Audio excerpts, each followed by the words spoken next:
it works. So I've got my phone precariously balanced on my windowsill ledge. You guys might fall off, and I'm sorry if you do.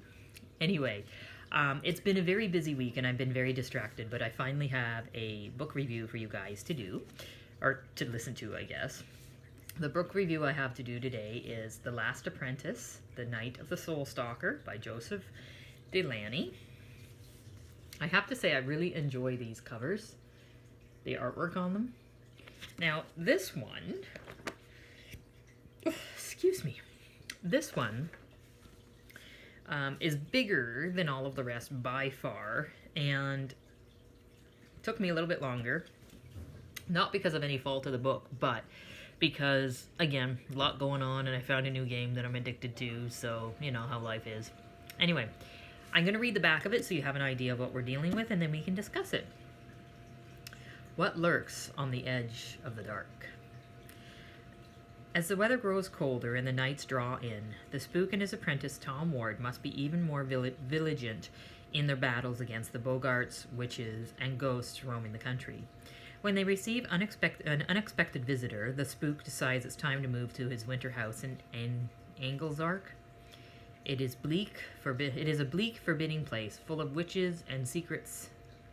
Tom hears rumors of menacing creatures stirring on the moors nearby, including the evil beast called Golgoth, who was the mysterious visitor, and is Tom prepared for what he will find in Anglesark?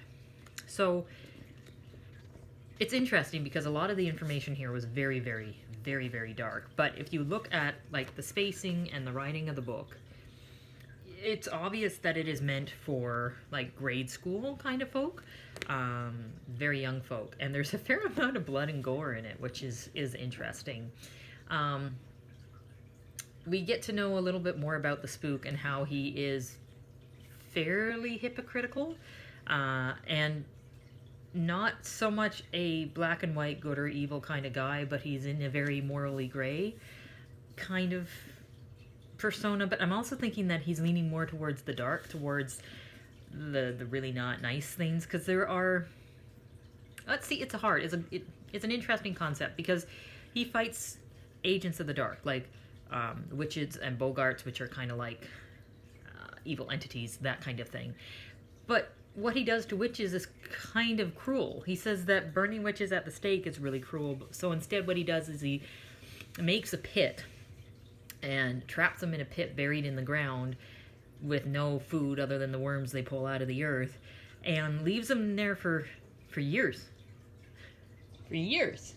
So it's cruel to burn them at the stake, but it's better to leave them isolated and trapped in a 12 by 12 pit for the rest of their life, and even death, I guess, because they live on into death. And for the longest time, there was no exceptions to that until we meet a witch named Meg in the book, who gets locked into this cellar, cage in the cellar when they're not at the house, so in the non-winter months, and then in the winter months, he lets her out, but drugs her with a tea that keeps her so lethargic she doesn't remember who she is, because if she remembered who she was and what she could do spell-wise, it would be dangerous to the people. And he says he does this because he loves her, and in some aspects I think he does, but him being that way and then to chastise the Tom Ward character for liking the little witch girl, really hypocritical. And I know in his point of view he's probably trying to stop Tom from making the same mistakes he's making. I don't know. It's an interesting read, to the point where that was the main aspect of the book, and the whole what's his name, Golgoth, the whole demon lord of the underworld and of winter, became not even a close second. It was more about the persona and interactions between the two. So, really interesting book. I'm definitely going to read the next one, which they give you, after you read the journal, they give you the first, I think, chapter of book 4, which is Attack of the Fiend.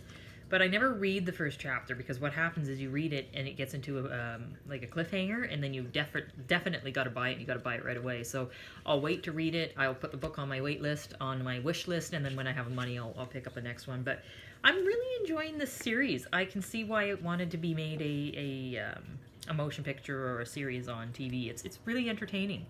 But yeah, that's all I've got to say about this book, and I will let you know when I have another book read. Thanks, guys.